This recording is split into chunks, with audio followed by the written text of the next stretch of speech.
I've been making a video every day for a few years now, documenting my business journey. And when I first started, I had a very small business. I only had a few employees, I had a few independent contractors, and now we are really growing in size. The exponential growth is so unfathomed to even comprehend, doesn't feel real. Honestly, just takes 3 to 6 years to grow something that can be massive. The hard part is spending 3 years with not great results. I originally started when I was 18 and now I'm 22. The business is developed. When you first start, you don't know what you don't know. You don't have any skills. You have nothing to really bounce off of. And so the first 12 months are so difficult. Once you get past the mental hurdle and you start to make your first amount of money from your business, there's so much challenges, but it really does get better. We're at the point where it's getting really good. Everything is going excellent. Therefore, I don't feel a need to make videos right now. I enjoyed talking when things were bad. I don't like to talk about things when they are good. Maybe I can talk about individual tactics we are doing. For example, how we are providing the highest quality service in the entire world right now to our clients. Quite literally the highest quality service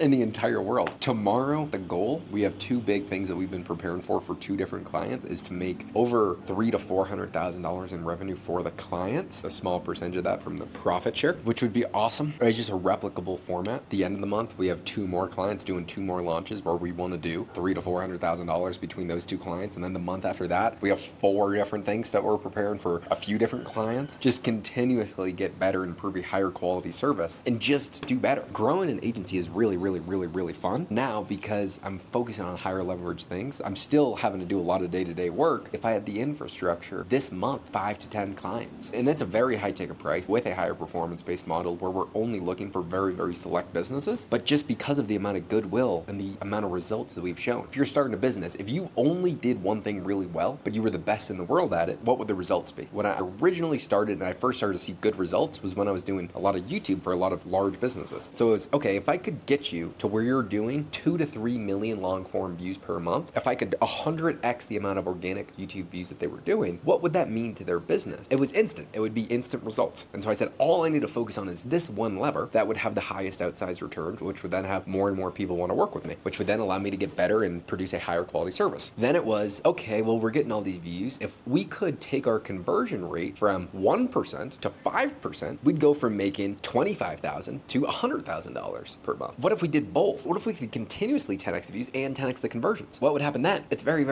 powerful. Most people, they don't think of what is like the highest leverage thing. Like if they turned one lever, but they turned it all the way, which one would push you the furthest? Been pretty good at thinking through what are the small things that provide the highest outsized return, then just hyper focus on those things. And a lot of the times I actually see the rest of it as noise. I'm good friends with a guy who sold his publicly traded company. I'm not gonna say good friends. I have talked to him on a channel of mine before. He had a product where it was the first of its kind. If you've ever heard of the company LifeLock. So LifeLock is a publicly traded company. He took it public, ended up selling it after that for a few $1 billion. He's done exceptionally well for himself and for his investors. But he said, Josh, do you know what our LTV was? LTV is lifetime value of a customer. He said, it was infinite. He said, when I started my business, it was a subscription-based service where you could have your security protected by what they were doing. So if someone hacked your identity, LifeLock would help you and it would secure you. And he said, every single person that would sign up would never ever cancel. He said, I didn't care. I had one KPI, get people to sign up. He said, I was working in the business for 20 years. He said, do you know what the LTV was? He said, it was 20 years. He said, no one ever canceled because we provided the best service and a unique thing that had not yet been invented. He said, that means our only priority is get people in the door because once someone buys our product or their service, no one ever cancels. He said, we literally stopped caring about all these other KPIs that he would said that business owners would come to him and say, hey, you know, you should optimize these 7 things. He said, I fucking blocked out everything. And I just said, if we did this, if we brought in an extra 100,000 customers, we would make 100,000 times $20 per month. But then that's $20 per month forever because they were always going to stick. So he said, let's get to a few million users and then we will start to optimize for the other things. He said that he knew that there was so much slack in the business, probably shouldn't have been there, but he said it didn't matter at the time because when you're going through super growth, sometimes you have such a good product that you need all of the potential market share for this product. He said that was the only goal. That led to him having a multi-billion-dollar business. The thing is, every single business guru will give a million different pieces of advice that worked for them. It might not work for your business. I, unfortunately, because of my business, I'm surrounded by a lot of business owners that are doing doing multi 9 figures per year. I'm fortunate enough to be in most YPO groups where all those guys are doing 10 plus figures per year. Every single person, there's a lot of commonalities of things that you should just do when you grow in size. It doesn't mean that there are not exceptions to the rule. You just have to find a way that works for you. Regardless of that, if you don't know how what you are doing is going to drive more revenue, a super good product or service, there's just no way you know what lever to work on. This is always the case. So originally it was get the most amount of views for the clients as possible. If we could take Robert Kiyosaki from 2 to 7 million views per month, or start a new channel with him and get him from 0 to 10 million views per month, we would find a way to monetize it. If we had the distribution, we could find a way to monetize that. Same thing for the other clients. If we could take them for 1 to 200,000 views per month, 2 to 4 million long form views, and then 10 to 20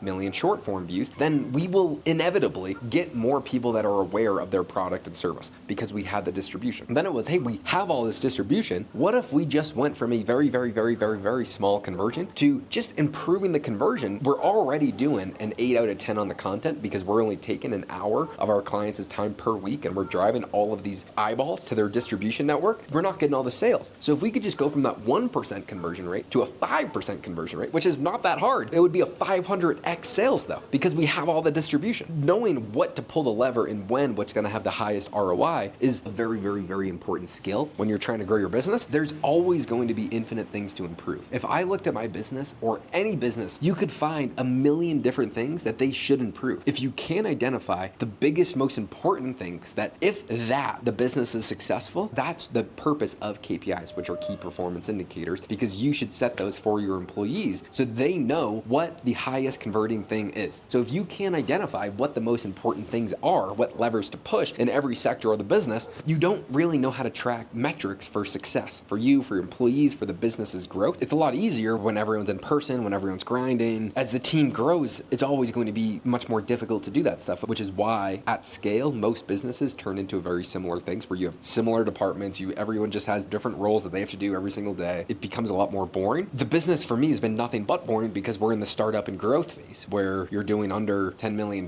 You're seeing this exponential growth. I've really had this multi-step plan for a while now. It's just really coming together. It's definitely changed the form that I thought it would be, but I think over the next 2 to 3 years, I don't want to necessarily talk about all the objectives and how I think we're going to not just 100x the business, but 1,000x the income. Every single time I really want to do something or I really had a feeling about something and I could imagine it into the future and then I could feel myself in that future position. But let's say last year when I was still living in Colombia, I'm in Colombia now. I moved there last summer. At nighttime, all I would do is I would just lay in bed. I would look at my ceiling and I would just think through where I want the future to head and how we were going to get there. And I could picture it so blatantly clear, it hurt. I would literally go to bed feeling the exact position that I want to be in and then how to get there. I've never even heard of anyone talking about this because I've never watched any YouTube videos on it. I've just done it subconsciously for a long period of time. I've done this over and over and over again. I'll just lay down and I'll think through and I'll feel myself in the position that I want to be in, what needs to happen to get there. Every single time I felt that, I've achieved whatever it is that I was looking for. The road to get there is never, ever the way that I imagined it. I always get to that end result of that feeling, whatever it was, whatever that end goal was. It's a lot easier for me to make videos because I've been making them forever. When things are going wrong, it's just my personality. Easier for me to say when I'm fucking things up than when I'm doing things good. As humans, you